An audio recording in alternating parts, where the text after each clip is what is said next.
हमारे इस चैनल मैथिली गंगा को लाल बटन दबाकर सब्सक्राइब करें व घंटी के निशान का बटन दबाएं ताकि सभी नए वीडियो आप तक तुरंत पहुंचे बिल्कुल मुफ्त।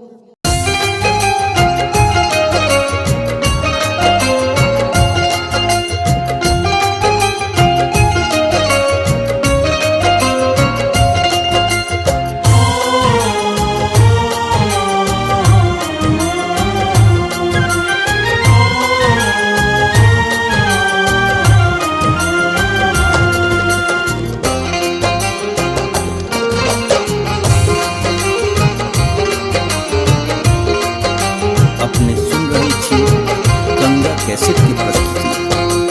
हे माई दोभिया भोजन करो समाहे चकेबा खोजे गेलै पान के दुकान। हे माई दोभिया भोजन करो समाहे चकेबा खोजे गेलै पान के दुकान। आगे माई दोभिया भोजन करो समाहे चकेबा खोजे गेलै पान के दुकान।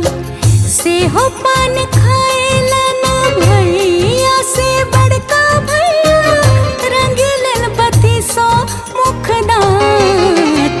आगे माई दोभिया भोजन करो समाहे चकेबा खोजे गेलै पान के दुकान।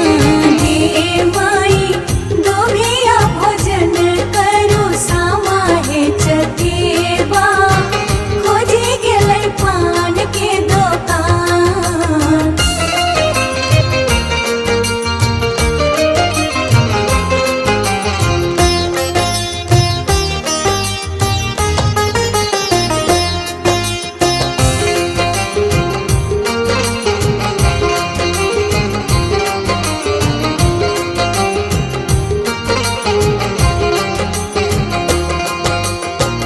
दोभिया भोजन करो समाहे चकेबा खोजे गेलै सेनुर के दुकान। गे माई दोभिया भोजन करो समाहे चकेबा खोजे गेलै सेनुर के दुकान। आगे माई सेहो सेनुर पहिरथ आही हब भौजो जुग जुग रहत आही बार। हे माई दोभिया भोजन करो समाहे चकेबा खोजे गेलै पान के दुकान। हे माई दोभिया भोजन करो समाहे चकेबा खोजे गेलै पान के दुकान।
हमारे इस चैनल मैथिली गंगा को लाल बटन दबाकर सब्सक्राइब करें व घंटी के निशान का बटन दबाएं ताकि सभी नए वीडियो आप तक तुरंत पहुंचे बिल्कुल मुफ्त।